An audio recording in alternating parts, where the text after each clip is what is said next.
This episode is brought to you by the Shop 1 in 5 Pledge. We believe that when you purchase from a small online or offline business, your dollar goes further.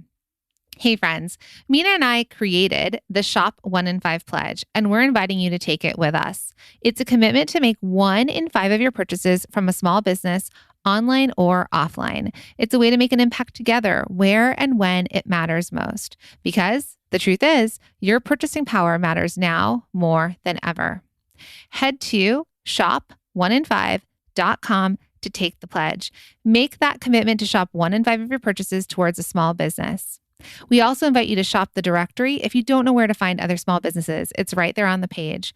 And we're asking for you to share the pledge. Imagine if each of us told 3 to 4 people about the Shop 1 in 5 pledge. It would be an incredible and life-changing for so many small businesses. Tell your friends, your family, and your social network. It costs nothing extra and makes a world of difference. Our purchases have the ability to change lives. Okay, let's jump in. Welcome to the Product Boss Podcast, where we help product-based businesses grow their sales and improve their strategies.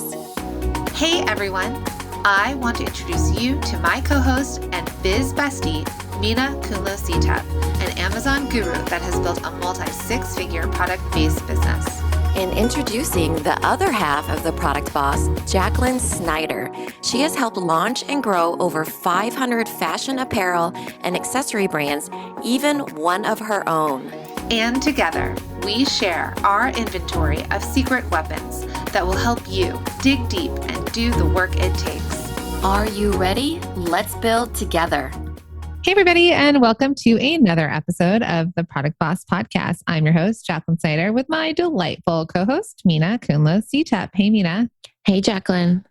I'm excited for today's. We are seeing so many incredible results with our students of things that they have implemented, that they've learned, whether they're in multi-stream machine or they've learned something in our workshops or even in our masterminds. And we're really excited to share with you all today some case studies of product bosses out there that are scaling their product businesses. And we're going to share 3 different case studies with you. One is a maker, one is a manufacturer, and one is a retailer. We get these questions all the time on how to scale your business, and this is going to be a really fun episode to share some stories. Yeah, we get to work with our students, our masterminders, all these people behind the scenes, and we get to really see their growth. And it'll be a really fun episode because then we get to share that with you today, because you guys don't probably see the growth the way that we do. We're going to steer them the way we want them. And then they ask us questions and we get to work within their businesses. So it's just a really amazing way to see the leaps and bounds that entrepreneurs really take. It's an incredible thing to be a part of. Mm-hmm, yeah. And, we get this question all the time. I'm not sure if any of you out there are listening, but it's that idea of scaling your business. And so what is scaling? It's growing your business, right? It's more sales, maybe more platforms, increased capacity and more profit, 100% for sure.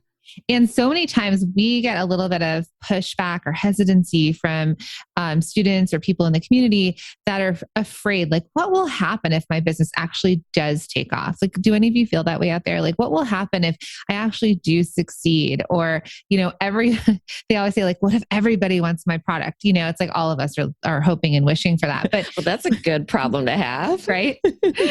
Everyone and their moms are calling for it. But if that happens, if you get some sort of press hit, or some sort of placement, you have a TikTok or a reel that goes viral, you have some major influencer share your product, you're going to want to have, more sales based on that, right? You've done all this marketing, all these marketing efforts, and you want those sales to come in, but can you keep up with those sales? And we've seen it time and time again where business owners really struggle here.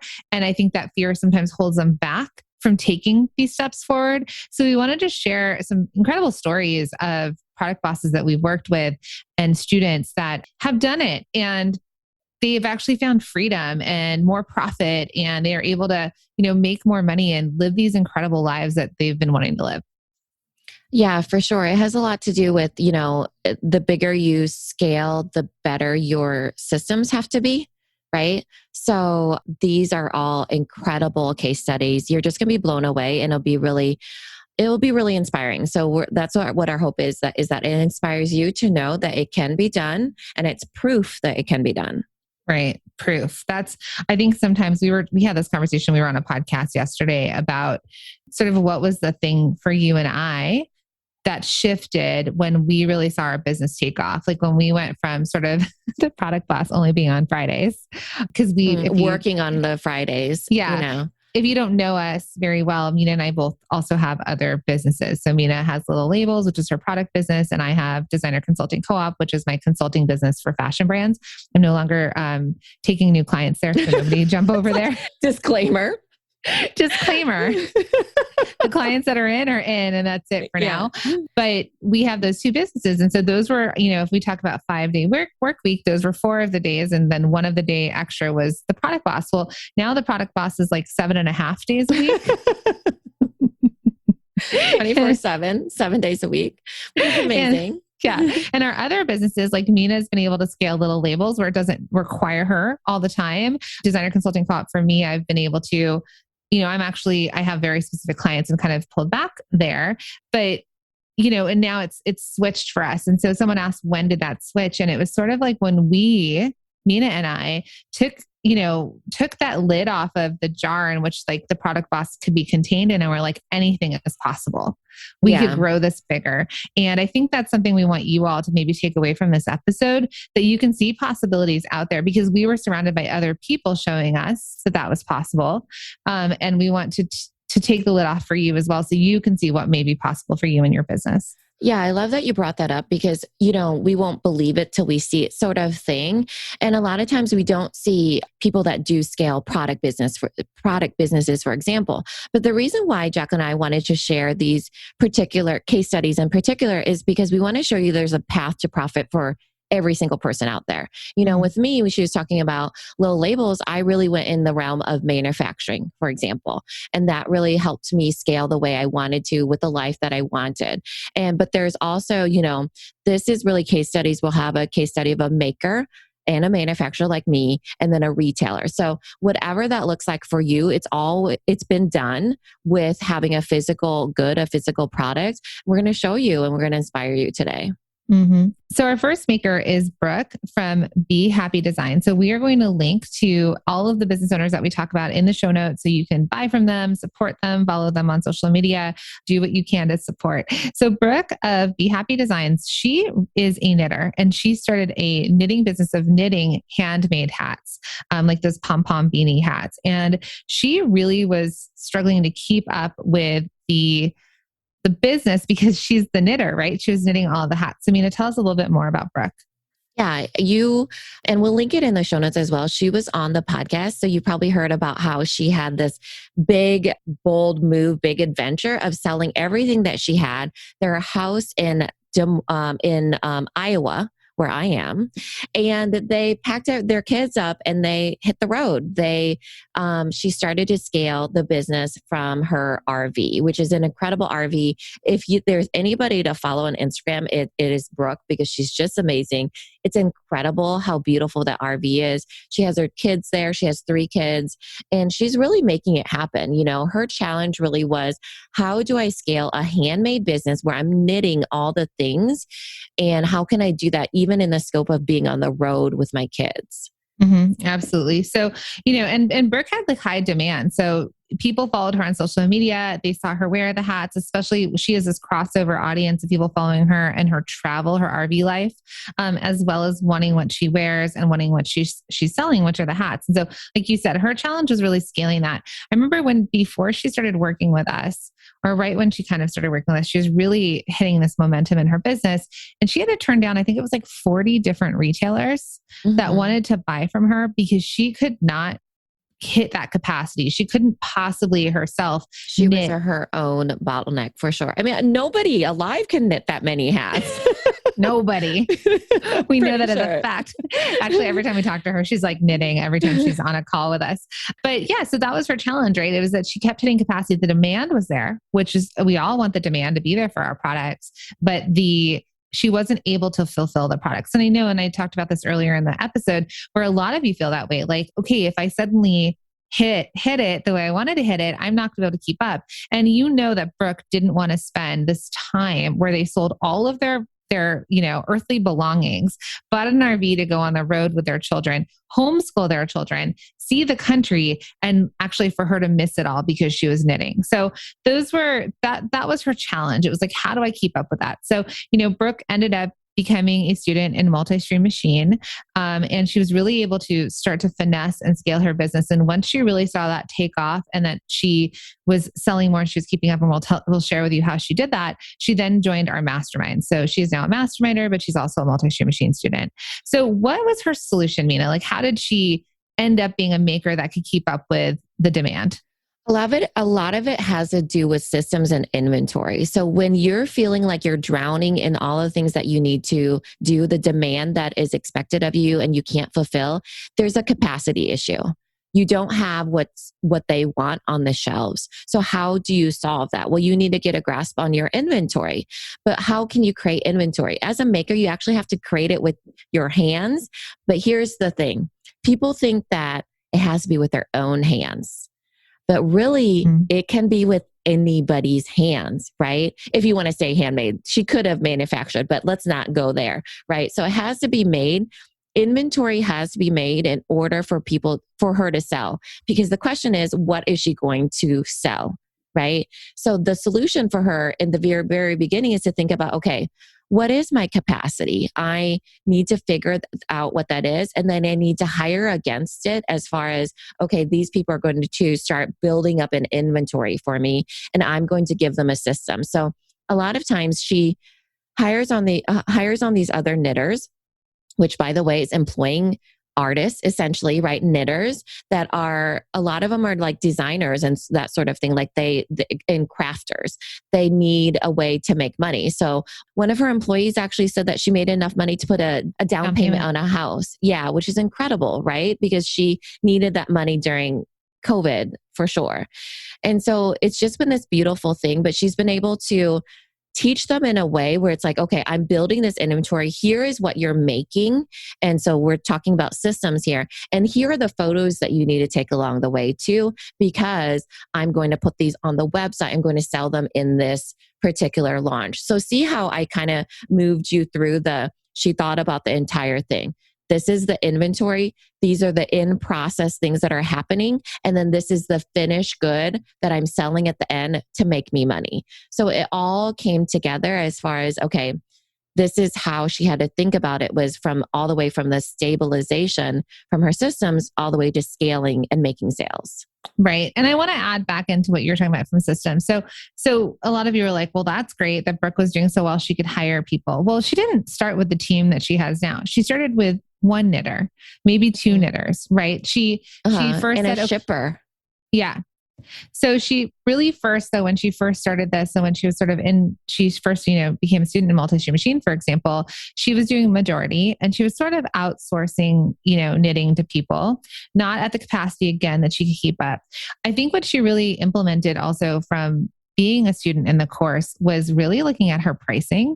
And like you said, her inventory. So realizing if her margins were there or they weren't there.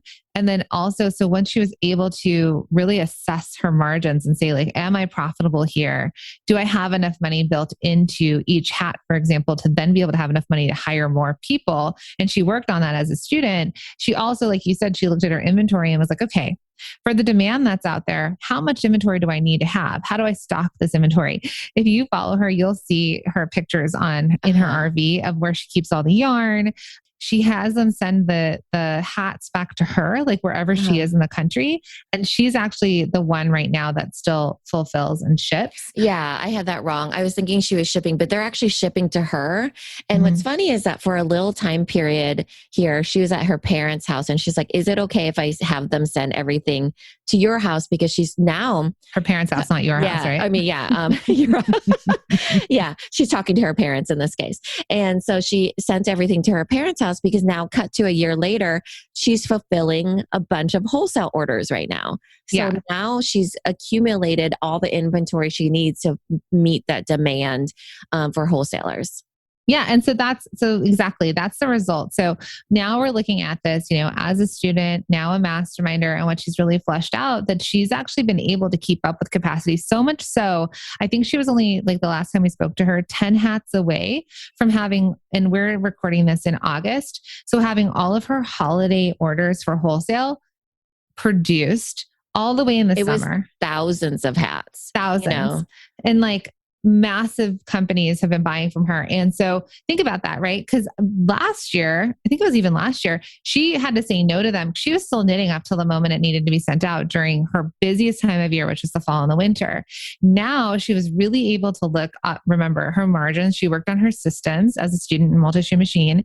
She looked at her pricing. She looked at her inventory. She's able to flesh out her production, create a production schedule, and actually get help, which, my friends, if there's ever a theme, is that you're going to understand that a lot of this is going to be that you need help, that you can't do it all on your own if you have big dreams for your business. Yeah. And if you have big dreams for your life, right? Because during this time, she also was still knitting. She was coming up with designs. She was coming up with her fall launch. She has a really, really big trade show in the fall, for example, that she's really inspired by. And she'll be debuting a whole bunch of things. This is direct to consumer too. So she's really excited about that because that kicks off her busy season. But during this time, she's also world schooled her kids. She's been present with them, so as she's releasing things from her plate and being able to fulfill the demand that she needs, she's also living the life that she desires.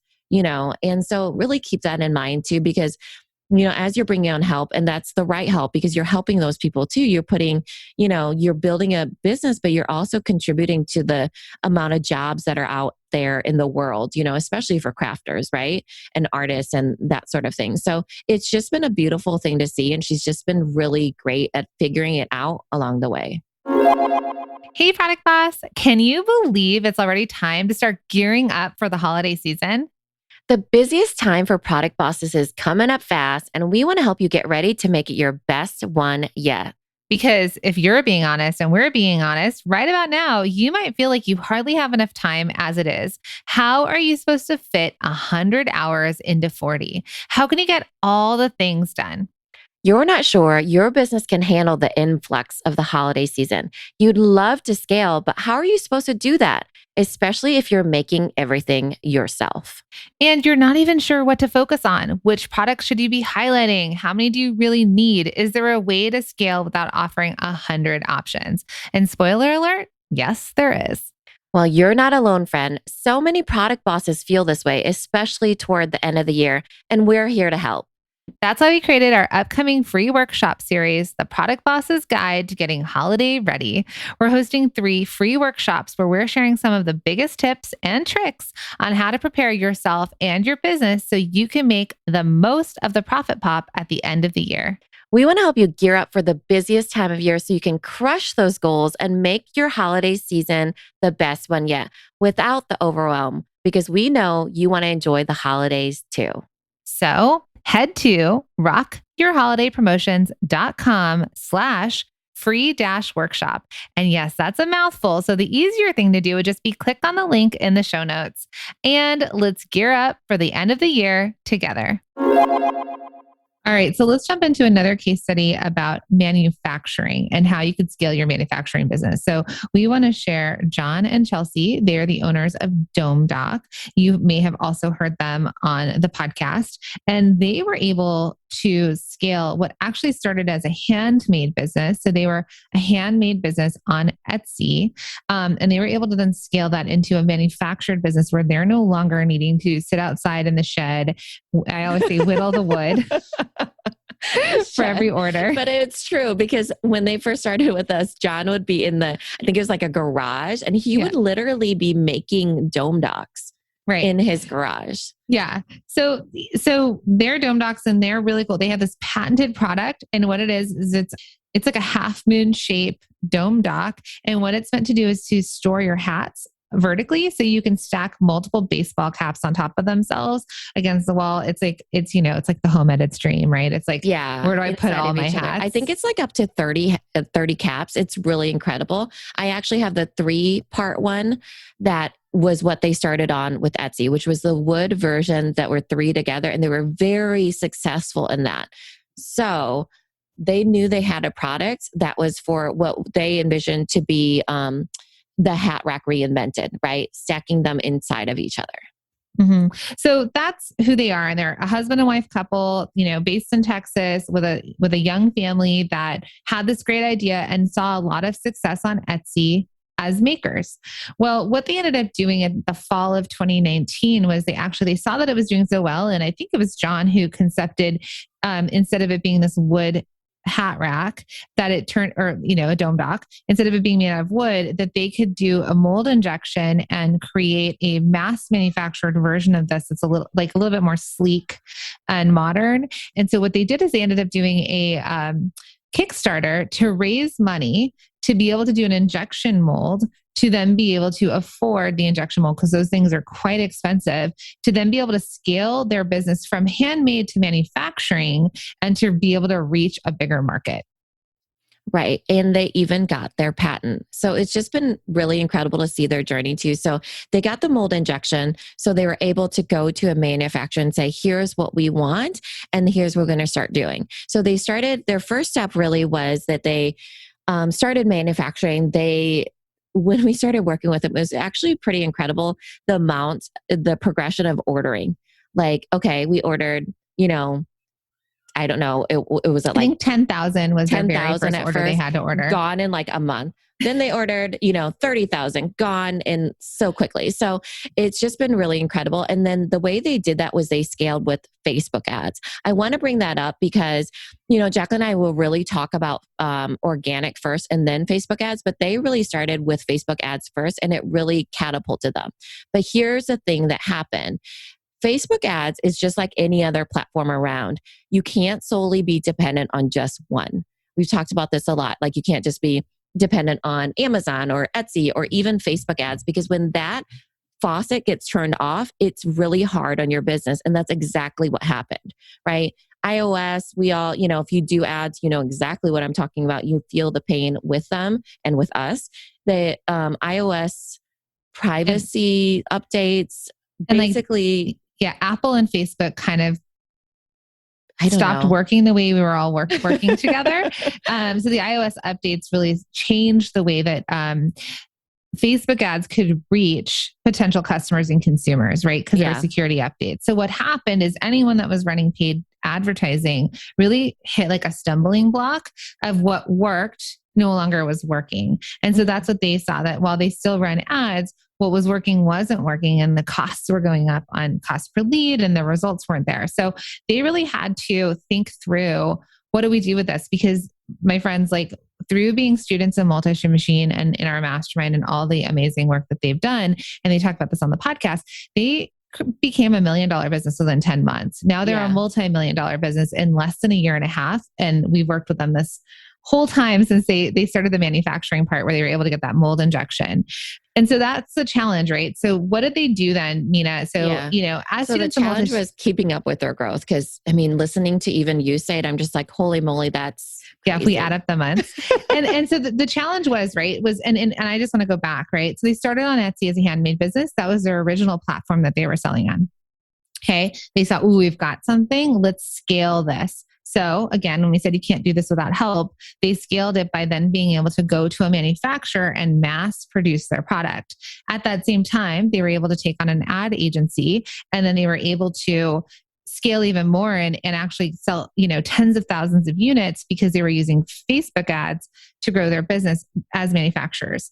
So that's how they scaled the product, right? They've been able to keep up with capacity. They've done some other amazing things in their business, whether they've hired team members, they've worked on their systems. So they've really streamlined their shipping processes, right? And also their inventory and their packaging. Their warehousing, they've done all that.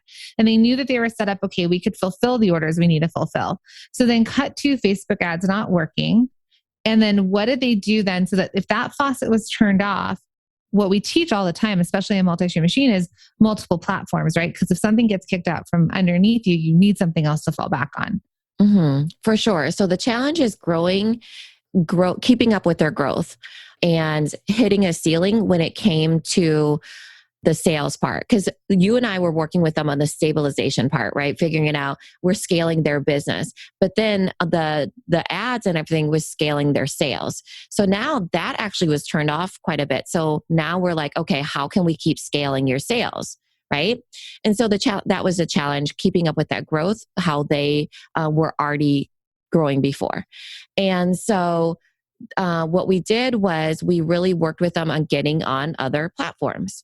So that included Amazon and figuring that out, as well as wholesale, right? So figuring that out as well, because then if they actually are doing really well on Amazon, for example, they already have a lot of orders. They have all the orders and emails of all these people that have previously ordered from them.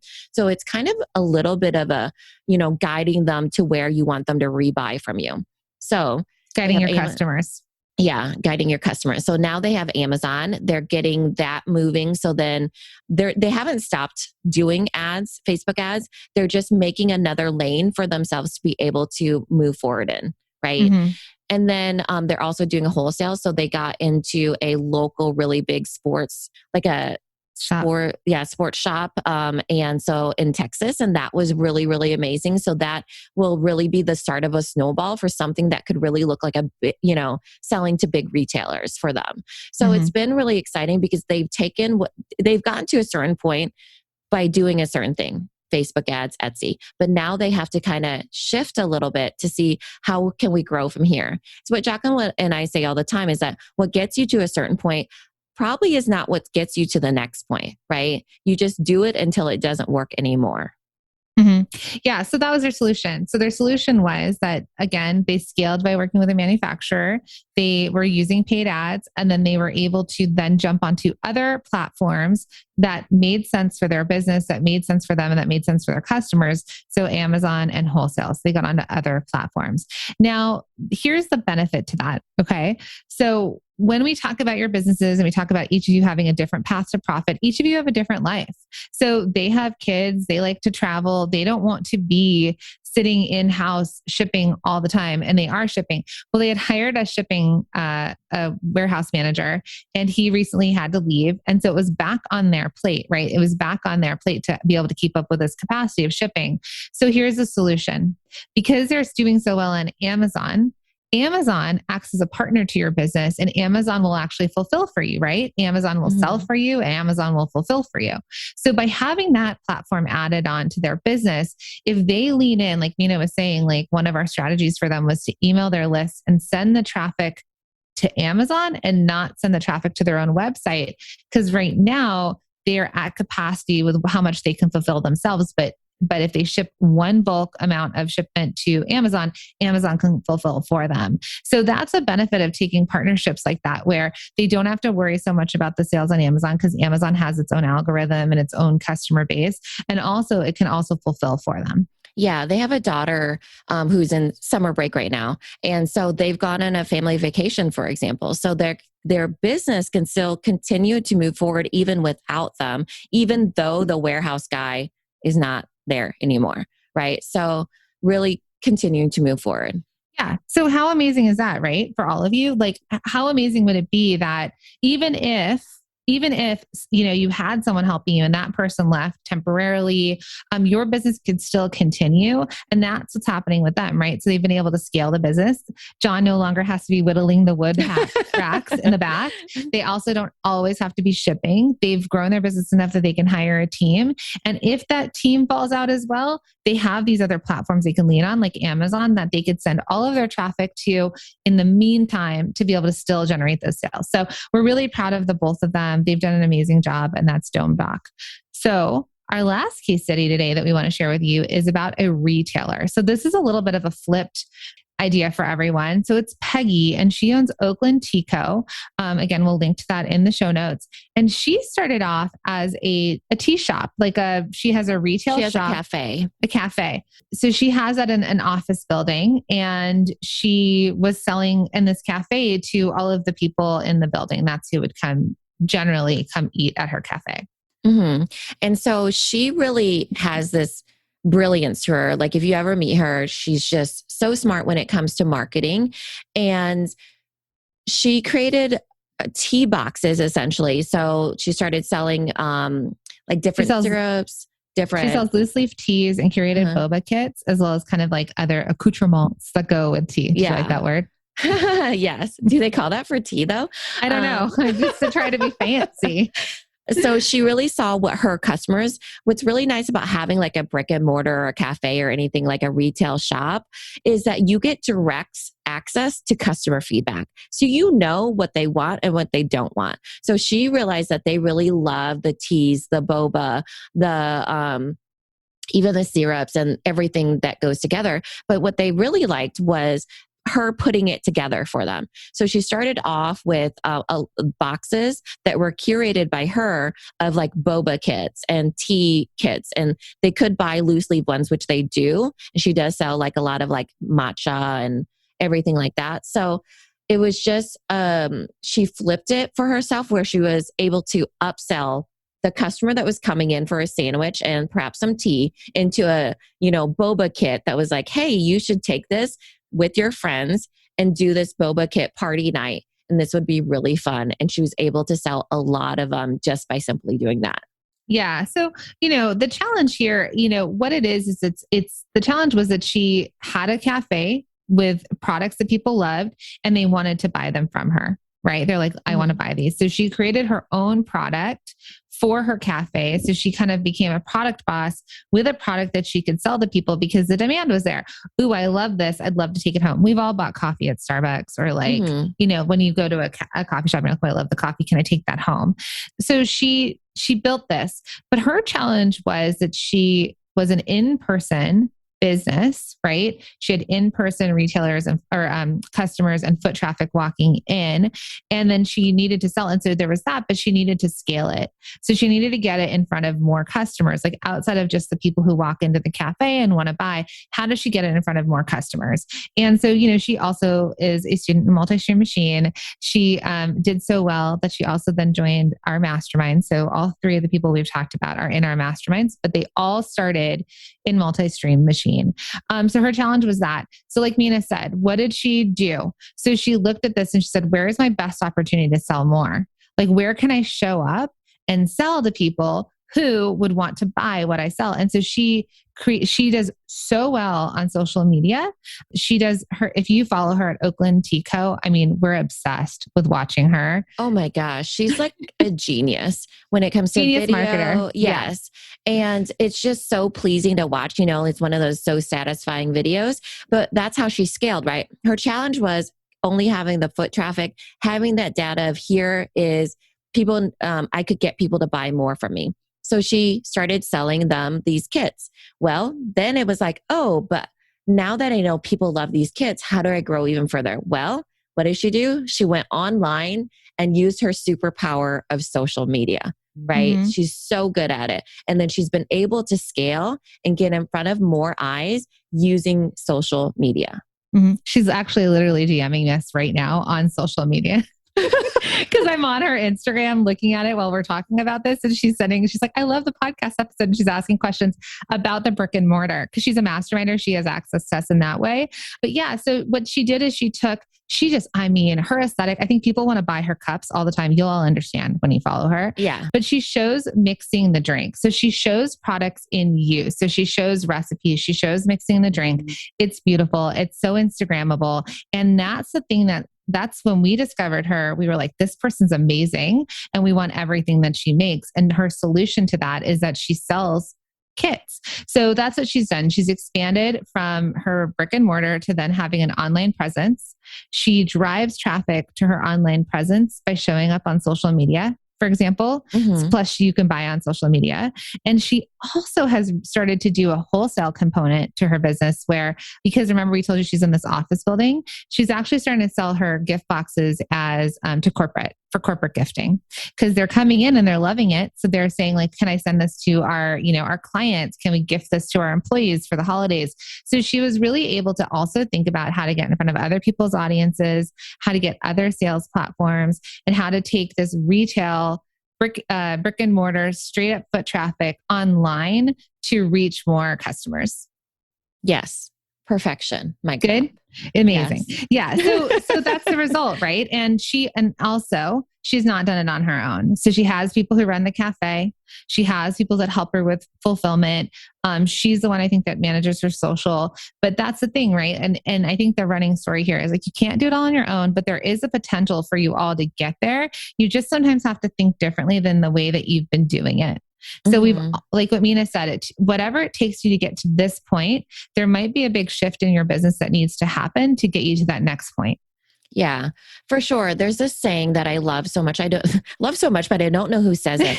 But it is, if you want to go fast, you go by yourself, right? We all can go fast. We can, full steam ahead. But if you want to go far, you do it with other people, right? So here's the thing. We want you to go far. We want you to grow. We want you to scale, and we want you to make as much profit as possible. When Jacqueline and I talk about revenue, we're like, okay, we want you to make $1 million in revenue. But really, we really actually want you to make $1 million in profit. So just imagine the steps that takes to go to there. Even if we're, million, it seemed like a whole bunch when I said profit, but it could be like, if you want to get to 100,000 or 200,000 and in revenue, well, then the next step is let's get you to 200,000 in profit, right? Mm-hmm. So we want you to go far, and we want you to use these stories as proof that it can be done. Mm-hmm. And we'd love to hear from you. So if you want to send us a message on Instagram, we're at The Product Boss, and share how you've scaled your business, or how, what community you're in, or maybe you're a student in Multi-Stream Machine or in the Product Boss Biz community, or even a masterminder, send us a message. We love to hear your wins, and we love to know sort of your process as well. So we are so excited about all the things and wins we're hearing already in our workshop series, The Product Boss's Guide to Getting Holiday Ready. It's totally free 3-part workshop series. And we are just so excited to see the results that are happening already.